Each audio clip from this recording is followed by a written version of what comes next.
shut up, you listen to my monkey mouth.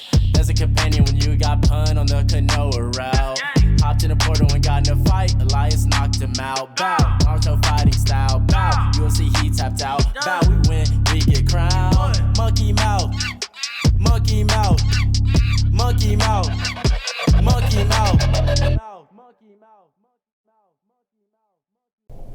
Alrighty everybody, welcome back to this, the 41st iteration of the Konoha Companion.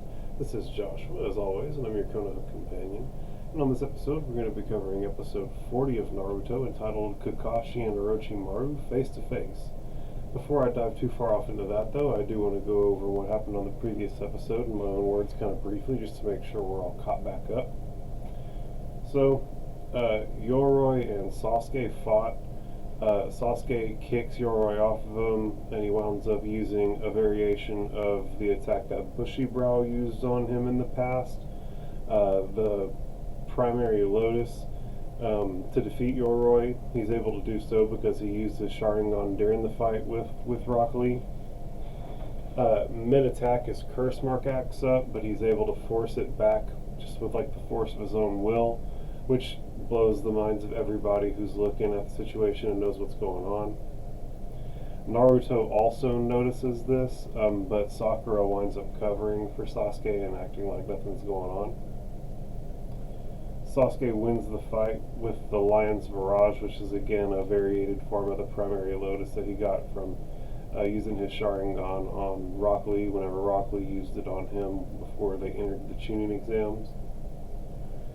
Sasuke admits internally that learning from Rock Lee was the difference in the fight. Everyone acknowledges Sasuke as badass. Tenten even says that like he's the strongest of the grade, and she'd love to see how him and Neji would pan out if they fought, considering Neji was the strongest of last year's grade. Sasuke reminds Gai Sensei of a young Kakashi, which is like super flattering. Kakashi and Sasuke go and seal the curse mark. The next fight is revealed to be Zaku, which is the like slicing sound wave guy who got his arms broken by Sasuke, part of Team Dosu, member of the Sound Village, underling of Orochimaru, versus Shino, who is the bug jutsu user from the Leaf Village. Zaku attacks, but he's ultimately blocked by Shino. But then he hits Shino with the slicing sound wave, which sends Shino to the floor, like smoking, like clearly having been hit really hard. Kakashi successfully seals the mark, and Orochimaru reveals himself to Kakashi, and the episode ends. And yeah, so that's how the episode went. This episode starts, it kind of takes us a little ways back in kind of traditional Naruto fashion. It starts with Kakashi sealing the curse mark, Kakashi explaining the curse mark to Sasuke, how basically it's only as strong as his will is, right? So the moment that he falters, so too will the curse mark. Sasuke passes out just from the pain and the exhaustion of going through that process. And that's when Orochimaru emerges from the shadows and gets Kakashi's attention by calling out, "Long time no see." The title slide comes in, and it's Naruto reads Kakashi and Orochimaru face to face. Orochimaru tells Kakashi to move aside, his business is with Sasuke. Kakashi demands to know what Orochimaru wants with him, right? Obviously it's his student. He doesn't want him to get taken, and if like he can get any knowledge from Orochimaru, then it's going to be good for him to like understand what the bait really is and how to keep him from him. Orochimaru remarks on how long it's been since they've interacted, and how Kakashi's gotten the Sharingan since their last meeting, and how he basically envies his good fortune, and how he wants the power of the Uchiha as well. And so basically Orochimaru is after Sasuke's Sharingan, right? Like how evidently there's some way for these guys to get Sharingans that aren't necessarily Uchiha clan, and it can happen as, an adult or, whenever, right? I mean, Orochimaru and Kakashi have history, and Kakashi didn't have the Sharingan back then. And so it would be safe to assume that Orochimaru could also acquire a Sharingan, and obviously Orochimaru is already like OP as it is, or at least that's the way it seems, and so him with a Sharingan will probably be like really, really bad news. And so now it's clear that like what's going on, what Orochimaru is really after. It takes us back to the fight between Zaku and Shino, and Shino's like still on the ground smoking from where he got his ass blasted by the slicing sound wave. Zaku asks if Shino's had enough, but Shino's actually able to stand up after having absorbed the blow to Shino's, or rather to Zaku's amazement. Zaku realizes that Shino has bugs coming out of him, right? And he remarks that he's like a human hive, right? And so this is the first time they've really gotten a real good look. There was a point during the first round of the Chunin exams where Shino used his bugs to get some answers for the test, I believe, and so we were like kind of alluded to him using bugs, but it was never really shown, right? But now like Zaku's like clearly calling it out that like this dude is like a living human bug hive, or at least that's what it appears to him at this point. And then right in that moment, suddenly like millions of beetles are come creeping up behind Zaku, and Zaku realizes it, and he's like shocked by the sight of these like millions of bugs. Shino explains that his bugs are a type of parasitic beetle that attack their prey in a swarm and that eat their chakra, and that his horde could suck Zaku dry in less than a minute. He then offers for Zaku to forfeit again because clearly Zaku's not going to be able to fight two enemies at once, one being Shino himself and the other being this horde of chakra-sucking beetles. And that it's always wise to have an ace up the hole. Zaku flashes back to when he met Orochimaru, and this is pretty neat because we get to see some of Zaku's backstory, and we get to kind of see how Orochimaru acts, and like it's a neat one. Basically, he was a thief on the streets as a young child, and he like stole some bread, and he's getting pursued by the people who he stole from. He winds up getting cornered in a dead end and beaten up by his pursuers, and they wind up leaving him a piece of bread out of just like pity. He eats it, crying alone in shame in like this dead end alley in the city. When he finishes the bread, he begins to walk away when he hears Orochimaru call out, "You have potential, boy." And it's like from the shadows off behind him, and like it gets Zaku's attention, and he turns in the direction of where the voice had come from. But ultimately he sees nothing, and when he goes to continue along his path, he turns around and Orochimaru's standing there in front of him, which is neat. Like he's a ventriloquist actor. Maybe he's just super fast, but either way, he was able to like Jedi mind trick this kid into like being right in front of him, which was dope. Orochimaru explains that he saw something in Zaku, a look in his eye. He then tells him, "If you come with me, I'll make you strong, boy." He then turns and walks away, and as he's walking away, calls out, "Follow me." Zaku thinks on it as Orochimaru's walking away, and he decides to chase after Orochimaru in hopes of becoming strong. Back in the battle arena between Zaku and Shino, Zaku thinks back to another instance where Orochimaru had told him, "Be my weapon, do my bidding, Zaku, and you'll become strong." He flashes back to him doing battle with a hidden sound village ninja. They charge each other and clash, and Zaku sends his adversary flying, and it leaves a huge crater in the ground. He looks to the moon and sees Orochimaru telling him, "Do not disappoint me." He then flashes back to getting his arms broken by Sasuke and thinks, "Never again." He then yells to Shino, "That does it, now you've made me mad." He then yells and fights through the pain and points his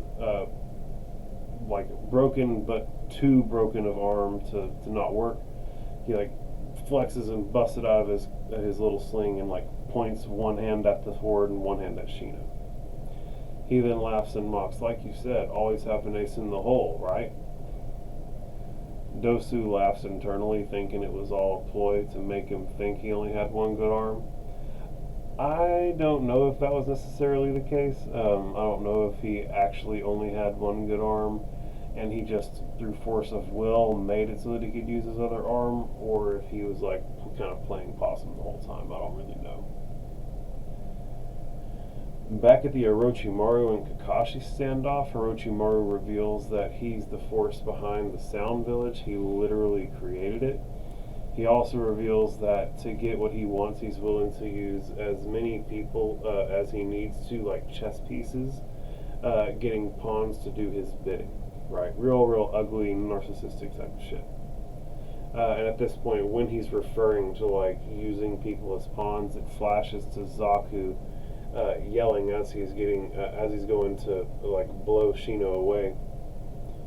Kakashi asks if Sasuke is one of these pawns, and Orochimaru reveals that Sasuke is a much more valuable piece than a pawn. He then goes on to say that in the game of chess, some pieces must be sacrificed, and at this point it shows Zaku's jutsu malfunctioning, and it puts his arms in excruciating pain, and you can see chakra erupting out of his arms in every direction.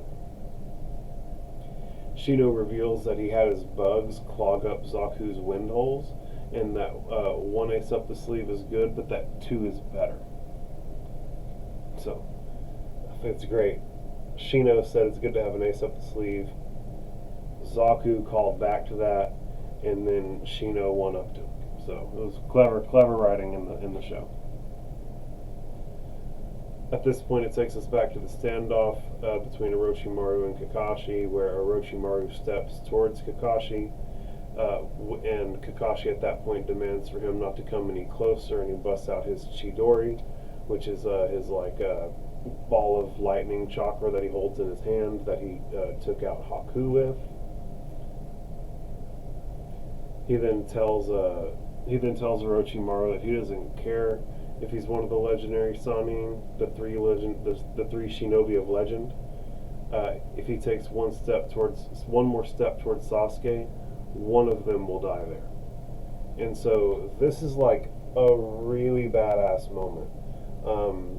Again, Orochimaru is one of these legendary three Sannin. We don't really know much about the Sannin at this point, but we know that they're literally legendary ninja. And so Kakashi basically just stood his ground against a legendary ninja, and to save his student, to save Sasuke. And so that's super badass. Go Kakashi. The dude is a real one.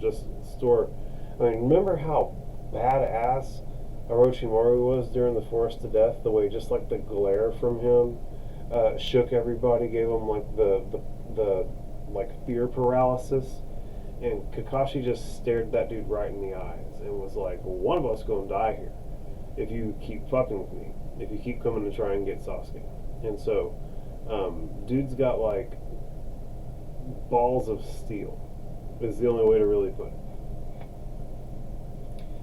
This of course makes Orochimaru just laugh. He gives a big old belly laugh, and Orochimaru then tells Kakashi that all his noble efforts are in vain, and that his seal won't hold, and that it can't keep Sasuke from what he really desires. Sasuke is an avenger. His heart beckons for only one thing, and he'll have it doesn't matter how many obstacles they put in his way, he's going to go and get that. Kakashi demands that Orochimaru will not be able to take advantage of that in Sasuke. And so this is neat that Orochimaru from the outside can already pin Sasuke as an Avenger, and Kakashi knows that Sasuke is an Avenger and is trying his best to keep that from being manipulated and sending Sasuke down the wrong path. Orochimaru walks off, but as he does, he tells Kakashi at some point Sasuke will come to him in search of power.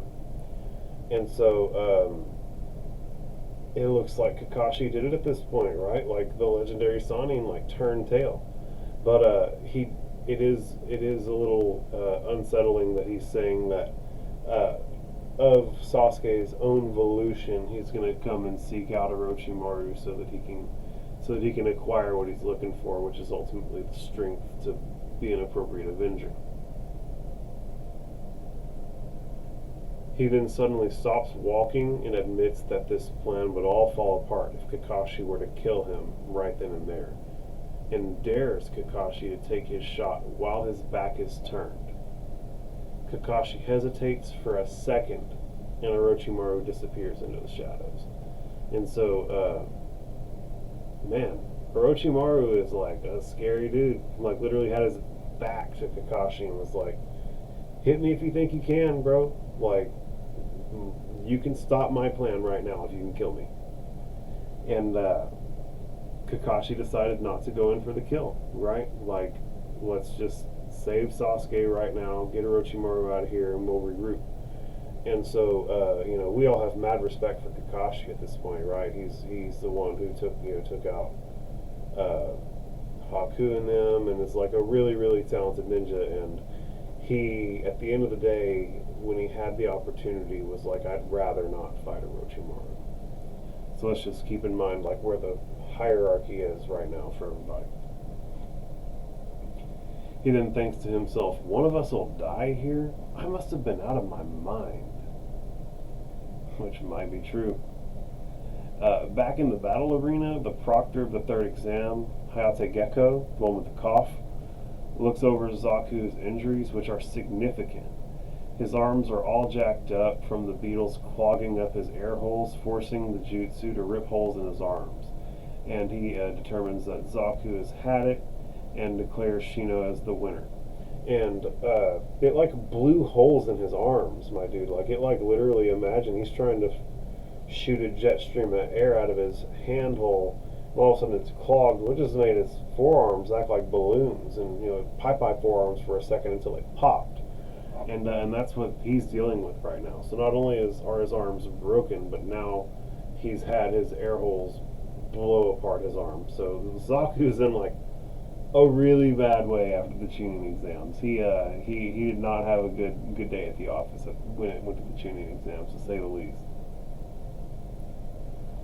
Rock Lee doesn't understand what happened and asks Neji to take a closer look, who busts out his Byakugan and locks it in on Shino. And remember, the Byakugan is a Dao Jutsu, a visual jutsu, and it is a Kekkei Genkai of the Hyuga clan. I don't know if they've gone and told us all that specifically yet, but if he's busting it out, I want you guys to understand what's happening there. It's basically like the Hyuga version of the Sharingan. And he's able to like see jutsu, he's able to see chakra flow and like all kinds of neat stuff with it. And he locks it in on Shino. And at this point, he sees that the bugs actually live inside of Shino, right? Zaku had it pegged. He's literally like a big living human beetle hive. This like blows Neji's mind. Neji thought that Shino had been using some form of a summoning jutsu, like how Kakashi got his ninja hounds in on the fight with Zabuza. He thought that he was just summoning bugs, but no, this dude's like literally got bugs living inside of him, and like has like a big huge horde of bugs living inside of him. And basically they share chakra is how it's like a a mutually beneficial arrangement for them both.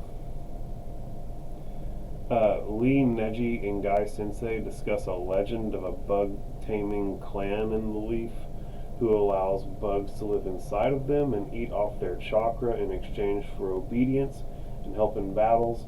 And this is clearly an example of such a bug master, and it's Shino Aburame. So I think it's, at this point you can conclude that the Aburame clan are the legendary Bugmaster clan from within the Leaf Village.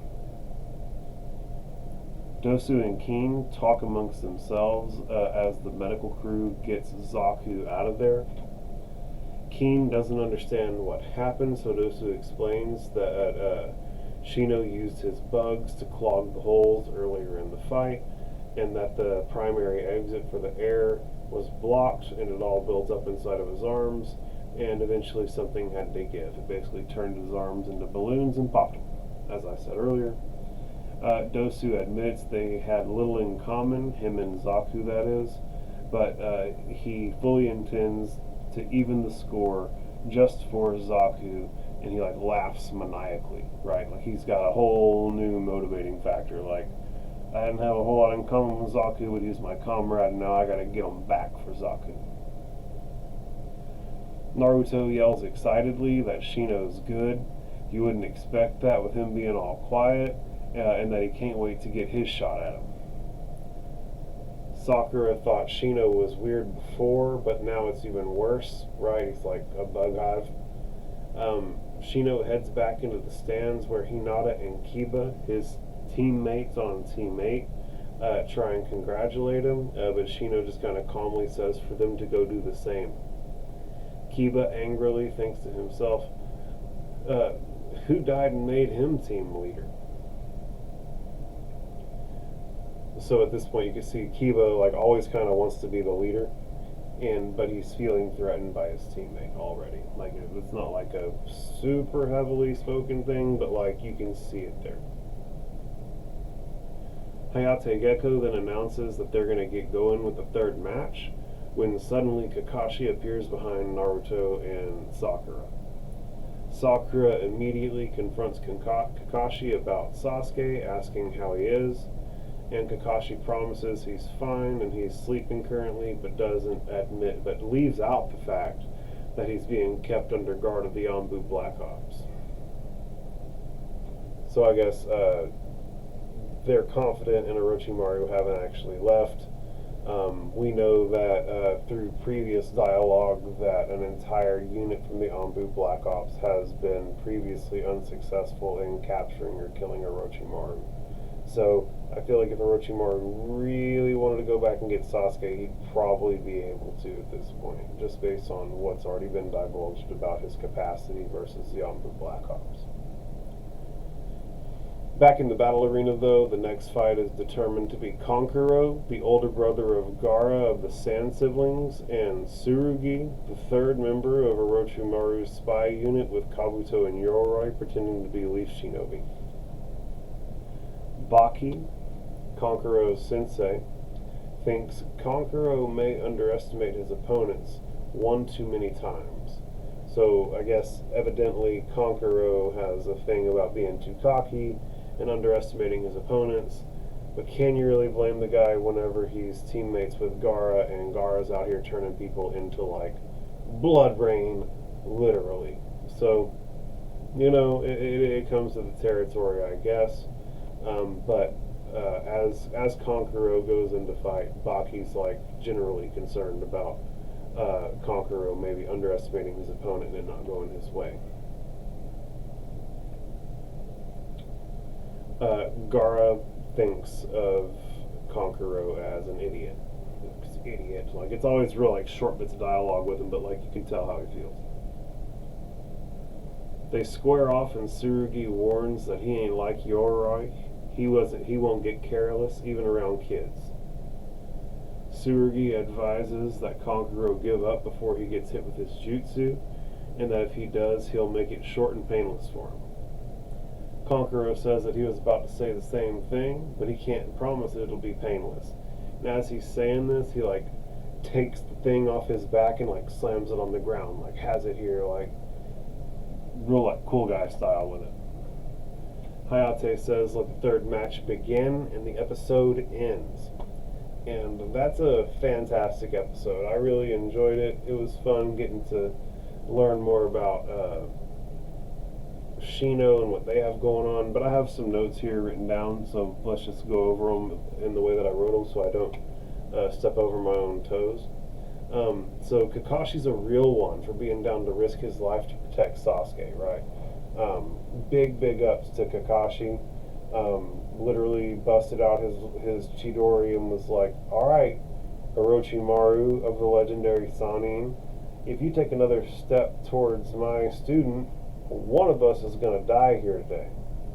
And that was effectively enough to get Orochimaru to turn tail. And so, really good on Kakashi, man. Like, dude is literally a ride or die for the squadlings, and if that didn't prove it, nothing will. So, Kakashi is like my fucking dude. The dude literally just stood up to one of the three legendary Sannin and, like, stared death paralysis fear in the face and, like, flexed on him. And so, the only thing is, Orochimaru did give Kakashi an opportunity to attack before it was all said and done, and he didn't take it. But realistically, that was probably a trap. You know what I'm saying? Orochimaru isn't going to let himself get killed. He was ready to counter, and it would have been a bad deal if Kakashi took it. And so I think Kakashi played it correctly, to be entirely honest. While Orochimaru already knows that Sasuke is an Avenger, dude knew exactly what he was looking at. And cool on Kakashi for recognizing that is true and doing what he can to prevent that from being leveraged in a negative way, and it, like, sending Sasuke down the wrong path.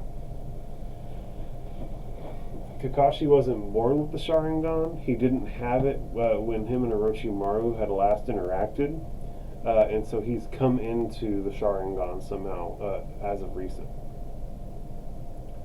Orochimaru wants the Sharingan, the power of the Uchiha, and that's why he's after Sasuke, which, I mean, Orochimaru was already like one of the three legendary Sannin, big scary character. Imagine him with the Sharingan, it would just be out of this world. Shout out Zaku for being tough as nails, sad backstory. Orochimaru is a big nasty predator, poaching poor kids to be his pawns. He's taken a couple L's this arc. Doesn't appear as though he's dead. Maybe he'll be back. I can't believe his arms popped like balloons. That's crazy, bro. Like, Shino's a beast for being able to do that. Shout out Shino for being a scary good shinobi, right? Like, in a weird way that, like, I don't think anybody could have necessarily been expecting with the bugs and the way that he's wielding them. Them chakra-eating beetle armies are a tough deal whenever you're battling against a shinobi simultaneously, right? Like, it's a coordinated attack between the hive and the occupants of the hive. And so it's a tough fight whenever you're dealing with them and they bust out their little hive armies. While he's so inconspicuous, even his village mates were unaware that he's basically a big living beetle hive. Neji had to lock in his Byakugan on him before they even realized what was really going on. It was cool that Neji was able to see that with his Byakugan. That's a really neat skill. That, the Byakugan is like a really cool tool. And I guess that the Aburame clan is in fact the Bugmaster clan of Legend and the Leaf. And so the last fight is going to be Kankuro versus Tsurugi, and I can't wait to see how that goes. I don't think that we've really gotten to see much out of Kankuro or Tsurugi, and so it's going to be an interesting fight. But with that, I feel as though I can pretty effectively put a bow on this episode. If I missed anything, if I misspoke on something, let me know in the comments. I want to make sure I have the record set straight. Again, the point of this is to make sure that anybody who's watching Naruto has someone to watch it along with and can help keep them oriented. I know whenever I watched Naruto for the first time, it was pretty overwhelming to try and keep up with everything and understand it the way it needed to be understood. And only after a lot of watching was I able to really start getting it. And so I hope that someone out there really appreciates me putting in all this effort too. keep everybody coordinated and on the same page. But at any rate, I really love everybody out there unconditionally. Thank you all so much for tuning in. This is Joshua, your Konoha companion. I'll catch you guys on the next one. Peace. Monkey mouth, monkey mouth, monkey mouth, monkey mouth.